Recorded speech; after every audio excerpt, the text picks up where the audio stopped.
घमंड। आज हम घमंड के बारे में जानेंगे।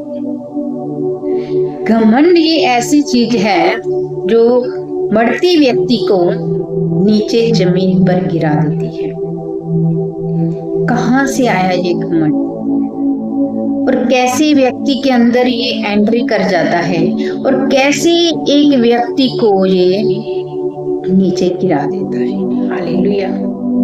आज हम घमंड के बारे में जानेंगे। प्रियो, ये आपके लिए वीडियो है, पूरा मैसेज जरूर सुने, आगे वीडियो शेयर करें। आप वीडियो अगर देख रहे हैं कमेंट में जरूर कमेंट करें, हमें बताएं कि आपको ये वीडियो कैसी लगी, ये मैसेज आपको कैसा लगा और इससे आपको क्या जानकारी मिली। क्या आपने इस वीडियो से प्रभु के वचन के बारे में कुछ सीखा? अगर आपने सीखा है तो हमें जरूर कमेंट में बताएं। हालेलुया। अब हम चलते हैं घमंड के बारे में कि घमंड क्या है। तो प्रियो, अगर हम यशायाह की पुस्तक 14 अध्याय पढ़ें, वहां पे लिखा हुआ है 13 से और 14 वचन में लूसीफर दूत के बारे। वो एक चमकता हुआ तारा था जिसे परमेश्वर ने बनाया। वो एक स्वर्ग दूत था। अगर आप वहां पे पढ़ेंगे तो आपको पता चलेगा। हालेलुया। परमेश्वर ने उसे बनाया, उसमें साज सिंगार सब कुछ बनाया, पर घमंड की एंट्री वहीं पर हुई। हालेलुया। घमंड की ऐसी हुई कि पहले उसके मन में आया मैं स्वर्ग पर चढ़ूं। उसके मन में आया मैं। हालेलुया। मैं, जब व्यक्ति के अंदर मैं आ जाता है तो प्रियो, जब वो मैं करने लगता है कि मैं ये कर लूं, मेरे में ये है, मैं वो हूं, मैं ये हूं, तो घमंड की एंट्री शुरू हो जाती है। अगर हम यहाँ पे देखें तो लूसीफर के अंदर घमंड आया। वो क्या करने लगा? अपने आप को ऊंचा करने लगा। मैं स्वर्ग पर चढ़ूंगा। हालेलुया। मैं स्वर्ग दूतों पर राज्य करूंगा। उसके मन में क्या आया? मैं स्वर्ग दूतों पर राज्य करूंगा क्योंकि मेरे पास बहुत शक्ति है। यहाँ तक मैं बादलों से भी ऊपर उठूंगा। हालेलुया। उसके मन में मैं बादलों से भी ऊपर उठूंगा और यहाँ तक उसके मन में आ गया कि मैं परम प्रधान के समान बनूंगा। घमंड। कहाँ मैं करके अपने सृजने वाले को, अपने बनाने वालों के, जिसने बनाया है उसके समान बनना चाहता था। हालेलुया। कि मैं उस परमेश्वर के समान बन जाऊं। ये था घमंड, जिसकी वजह से अगर आप बाइबल पढ़ोगे तो हम वहां पे पढ़ेंगे कि वहां पे क्या हुआ। आप अपनी बाइबल में पढ़ सकते हैं यशायाह पुस्तक 14 अध्याय में कि उसे नीचे गिरा दिया गया। स्वर्ग में एक युद्ध हुआ स्वर्ग दूतों में और उसे लूसीफर और उसके साथ जो उसकी तरफ दूत थे उन सबको गिरा दिया, यहाँ तक कि बहुत नीचे गिरा दिया। उसी लूसीफर ने शैतान का रूप लिया। हालेलुया। प्रियो, ये घमंड है जिसने इतने बड़े दूत को शैतान दिया।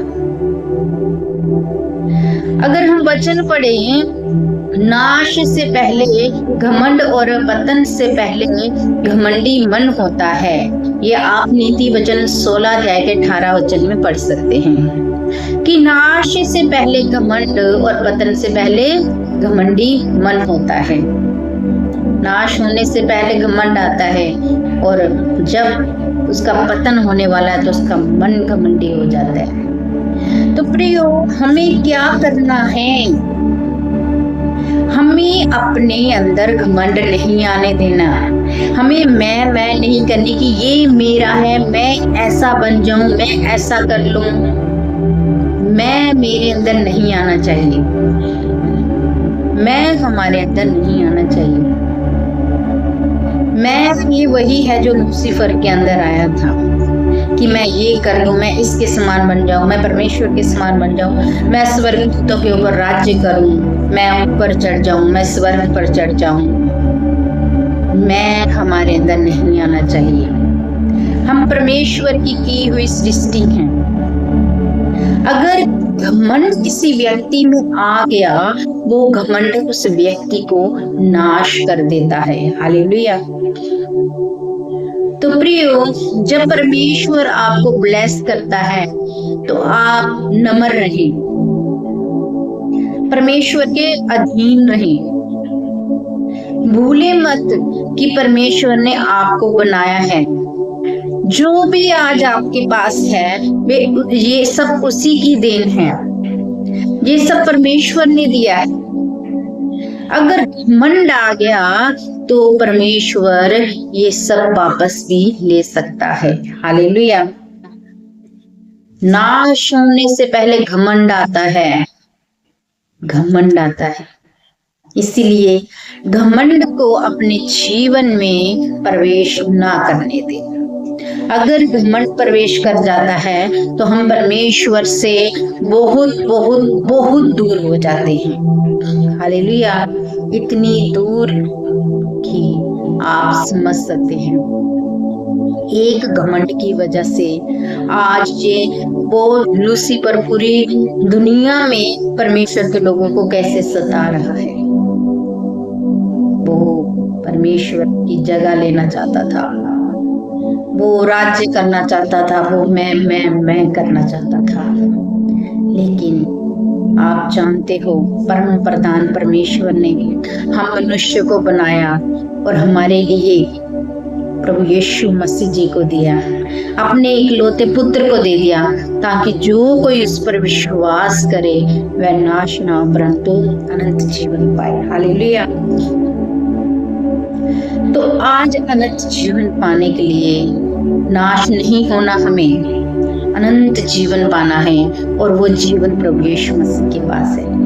और वो जीवन पाने के लिए हमें कहाँ जाना है?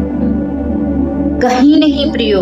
आप जहाँ पे भी बैठे हैं वहीं पे आज ये प्रार्थना करें। हे प्रियो, आप ये प्रार्थना करें, हे प्रभु यीशु, मेरे अपराधों को, मेरी गलतियों को क्षमा करें। मैंने जितने भी आज तक पाप किए हैं जाने अनजाने में, मुझे क्षमा करें। प्रभु मैं तुझे जानना चाहता हूँ। प्रभु मैं तेरे पास आता हूँ। प्रभु मैं तुझे अपना मुक्तिदाता स्वीकार करता हूँ। आप ये प्रार्थना करें, प्रभु यीशु मसीह के नाम से मांगे और आमीन बोले। प्रभु आज ही आपके जीवन में आ जाएंगे।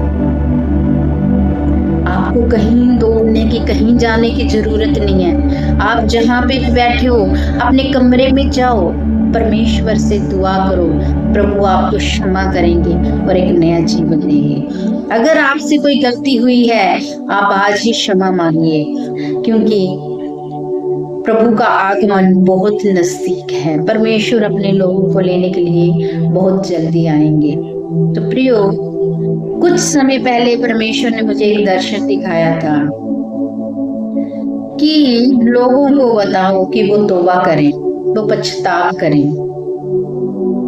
और मैं उस दर्शन पे क्या देख रही हूँ कि प्रभु हम बता तो रहे हैं लोगों को कि तौबा करो, पछतावा करो, लेकिन लोग इधर से सुन रहे हैं और इधर से निकाल रहे हैं। उनको इतना फर्क नहीं पड़ रहा है कि कोई हमें बता रहे कि प्रभु का आगमन नजदीक है, तौबा कर लो। वो दुनिया व्यस्त है अपने जीवन में, लेकिन परमेश्वर का मैसेज है कि इनको बोलो तौबा करो, पछतावा करो, अंगीकार करो, अपनी गलतियों को मानो। ये प्रभु यीशु मसीह जी चाहते हैं। वो हर एक मनुष्य को बचाना चाहते हैं। उनको पता है कि आगे क्या सजा है। जो व्यक्ति यहाँ पे है वो नहीं जानता, लेकिन प्रियो समय रहते तौबा कर लें। प्रभु आपको बचाना चाहते हैं। आपने आज का जीवन देखा है, लेकिन आगे वाला जीवन प्रभु जानते हैं। प्रभु आपसे प्यार करते हैं और कहते हैं, हे मेरी बेटी, हे मेरे बेटे, गलत कामों को छोड़ दे, अंगीकार कर, मैं तेरा ईश्वर, मैंने तुझे बनाया, तू मेरी ही बेटी है, तू मेरा ही बेटा है। प्रभु आपसे कह रहे हैं, हे मेरी बेटी, हे मेरे बेटे, मेरे पास आ जा, मैं तुझे बचाना चाहता हूँ। प्रिय प्रभु आपको बुला रहे हैं। तौबा करें, प्रभु यीशु मसीह पर विश्वास करें। वो मेरे लिए, आपके लिए, हम सबके लिए अपना पवित्र लहू बहाया है उन्होंने, ताकि हम बच सके। आप सोचते हैं हम तो जी रहे हैं, कौन सा बच सके, हमने कौन सा पाप किया। तो मेरे प्रिय भाई और बहनों, हमने आज जो पाप किए हैं इसका नहीं, लेकिन जो पाप हमारे डीएनए में खून में है, सबका। हम जब आदम हवा ने पाप किया, वो पहला इंसान, उसके द्वारा वही डीएनए हमारे सबके अंदर है। आज आप पाप करो या ना करो, पर पापी हो, क्योंकि हम उसी आदम और हवा के संतान हैं। तो आज हमें प्रभु यीशु मसीह ने आकर अपना लहू बहाकर हमें सब पापों से फ्री कर दिया है। आज हमें क्या करना है? आज उद्धार पाना बहुत आसान है। हमें प्रभु यीशु मसीह पर विश्वास करना है। क्या ये प्रभु यीशु मसीह जी हमारे लिए आए, हमारे लिए उन्होंने क्रूस पर अपने आप को बलिदान दे दिया और तीसरे दिन मुर्दों में से जीवित हुए, जीवित आसमान को गए। और जिस प्रकार से वो जीवित गए हैं, उसी प्रकार से वो फिर आने वाले हैं। ये हमें बाइबल बताती है। और बाइबल हमें बताती है आने के चिन्ह, कि जब प्रभु के आने के चिन्ह होंगे, तब युद्धों पर युद्ध होंगे, महामारियां होंगी, लड़ाइयां होंगी, लोगों का विश्वास ठंडा पड़ जाएगा। ये अंत दिनों के चिन्ह होंगे। ये उस समय का चिन्ह होगा जब परमेश्वर की कलीसिया, प्रभु अपनी कलीसिया को लेने आने वाला होगा। तो प्रियो, प्रभु की कलीसिया में जुड़े, परमेश्वर प्रभु यीशु मसीह के साथ जुड़े, तौबा करें, क्योंकि प्रभु अपनी कलीसिया को लेने आने वाले हैं। और प्रभु की कलीसिया कौन है? प्रभु के लोग। जो भी व्यक्ति तौबा करता है, प्रभु को अपना मुक्तिदाता स्वीकार करता है कि प्रभु तूने मेरे लिए लहू बहाया, तू मेरे लिए, मुझे बचाने के लिए आए हैं, सच में वो जीवन प्राप्त करेगा। प्रभु आपको ब्लेस करे। जय मसीह की। God bless you.